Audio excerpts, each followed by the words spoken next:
Buscamos diferentes enfoques que nos ayuden a interpelar, conocer, reflexionar y comprender hechos de la realidad. UNAM en línea te propone La mirada de especialistas. Diferentes escenarios y un abanico de perspectivas. La mirada de especialistas por FM Universidad.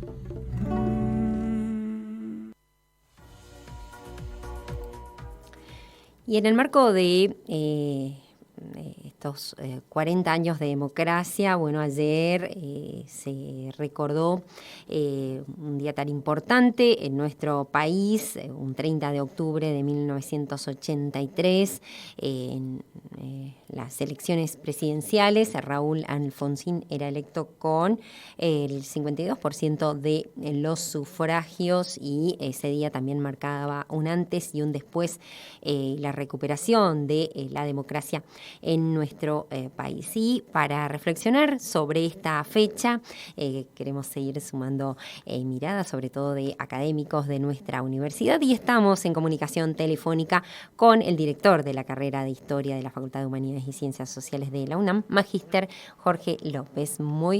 Jorge Alcaraz, perdón. Muy buenos días. Te saluda Susana Babi de Radio Universidad. Hola, buenos días, Susana. Muy bien, muchas gracias por atendernos. No, gracias a ustedes. Bien, nos gustaría, compartir algunas reflexiones, sobre todo para retomar lo que significó para nuestro país aquel momento de transición, pero además de recuperación en un contexto con ciertas particularidades, ¿no? Quienes pudieron vivir en aquel momento, otras jóvenes generaciones también han tenido un acercamiento a ese momento histórico. Nos gustaría por ahí reseñar un poquito y recordar cómo se dio ese contexto de recuperación de la democracia. Sí, el proceso de recuperación de la democracia se inicia un poquito antes del 83, ¿no es cierto?, a partir de la crisis generalizada que ya tenía el régimen militar, la dictadura, después de no poder resolver ninguno de los problemas de carácter económico, por ejemplo. En el 82, por ejemplo, tenemos la situación cuando salen los sindicatos a reclamar por el malestar generalizado. Después se suma Malvinas como un último manotazo dado, intentando darle continuidad al régimen. Entonces, nuevamente, a partir de ahí se empieza a desmoronar todo el régimen y se da lugar a la apertura democrática, como ante la imposibilidad de poder sostener todo el andamiaje del golpe militar que se venía desmoronando. Uh-huh. Y la democracia es una salida que se otorga para poder de alguna manera reencauzar nuevamente a la sociedad argentina. Mucha ansiedad, mucha expectativa por parte de los sectores más jóvenes, fundamentalmente. No fue un proceso fácil, fue bastante complejo. Una de las cuestiones que se debatía en aquel momento era qué hacer con los crímenes que habían denunciado ya los organismos de derechos humanos, los crímenes de la dictadura. El trance que planteaba el socialismo en aquel momento era una transición sin ningún tipo de juzgamiento, y justamente el radicalismo con Alfonsín lo que planteaba era llevar adelante una investigación y poder brindar justicia a las víctimas del terrorismo de Estado, ¿no es cierto? Y finalmente fue eso lo que eligió la sociedad argentina, frente a la necesidad de encontrarle algún tipo de respuesta o de salida a esa gran crisis que provocó terrorismo de Estado, ¿no es cierto?, en la Argentina. Pero por otro lado quedaron situaciones que no se han logrado superar desde la restauración de la democracia, como por ejemplo el gran aumento de la pobreza que generalizada que dejó en el país,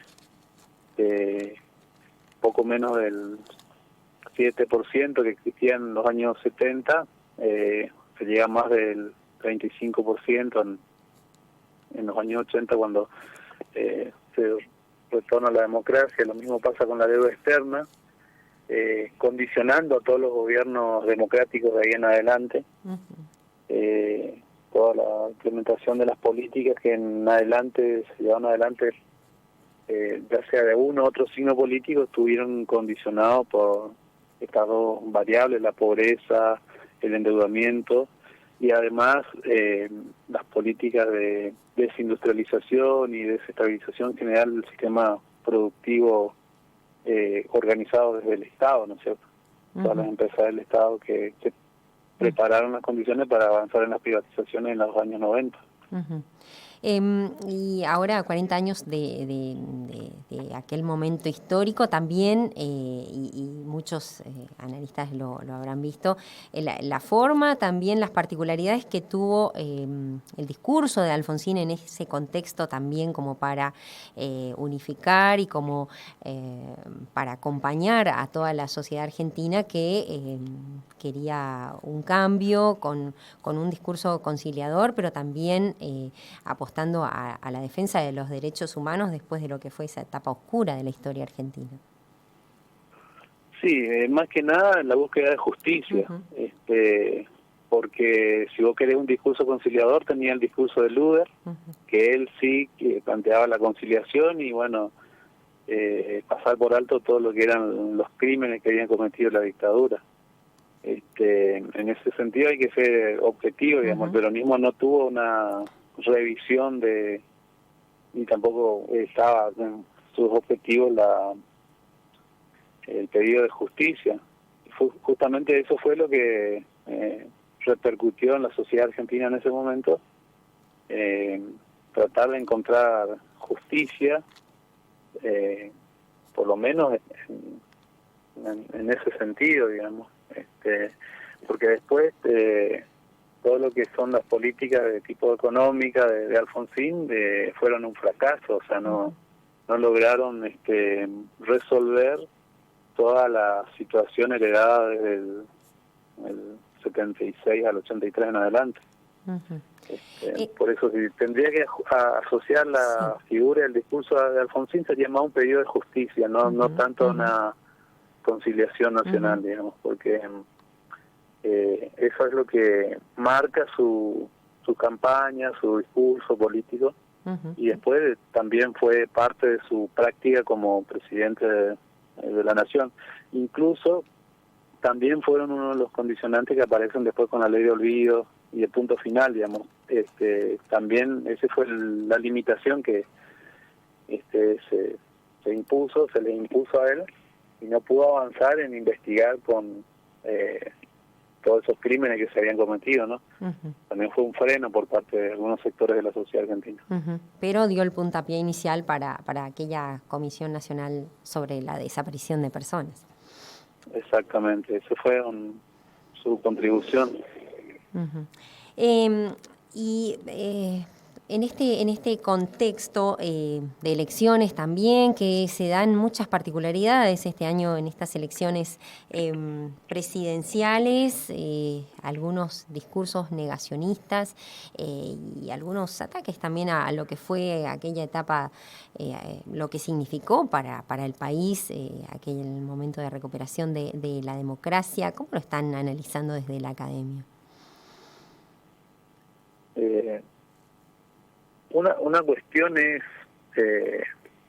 fundamental, digamos, cómo observan o cómo evalúan el pasado, las diferentes propuestas, ¿no? Y en ese sentido hay una clara postura antidemocrática por parte de uno de los candidatos que van al balotaje, o sea, la postura del negacionismo y de no reconocer lo que ocurrió en Argentina en los años 70, es toda una definición, y desde ahí marca postura en relación a las políticas de derechos humanos, en relación a las políticas vinculadas con la sociedad, con el desarrollo productivo. En esencia, la versión autoritaria que representa hoy un candidato como Milei tiene mucho activo de la última dictadura militar, digamos. Es una propuesta profundamente antidemocrática, antipopular, y nosotros queremos verlo en términos de desarrollo económico productivo, va en contra de los intereses, por lo menos de los que implicaría el desarrollo de una propuesta diferente a lo que sería vincularse a los mercados financieros, como se dio en la dictadura, por ejemplo. Yo señalo mucho la cuestión de la dictadura porque es el parámetro que uno tendría que tener para poder evaluar. O sea, la democracia que viene del 83 en adelante no es una democracia libre y donde, más allá de que podamos votar, pero está condicionada, digamos. Entonces, permanentemente a lo largo de estos 40 años nosotros encontramos distintas retóricas y distintas prácticas políticas que van asociadas con este proyecto autoritario antidemocrático de los años 70. Lo tuvimos con Aldo Rico, por ejemplo, y que se ven reflejadas en propuestas políticas dentro de la sociedad. Y las posturas negacionistas no son una novedad de ahora, digamos. Tuvo que pasar muchos años para que la cuestión de los derechos humanos se transforme en política de Estado. Fue un avance, retroceso, y permanentemente la sociedad argentina está en esa disputa o en esa definición, más allá de que hayan leyes, legislaciones, pero dentro de la sociedad argentina existen resabios de ese tipo de prácticas y de ese tipo de inclinaciones políticas, ¿no? Bien. Te agradecemos mucho por compartir estas reflexiones en el marco de estos 40 años de recuperación de la democracia, y bueno, seguramente quedan muchas más cuestiones para analizar en este contexto también electoral que pone en debate, bueno, también las deudas que quedan en este contexto, y bueno, todo lo que nos queda todavía por avanzar para seguir fortaleciendo nuestro sistema democrático. Jorge, muchas gracias. Muchas gracias a ustedes por comunicarse. Hasta luego. Hablamos con el magíster Jorge Alcaraz, director de la carrera de Historia que se dicta en la Facultad de Humanidades y Ciencias Sociales de nuestra universidad.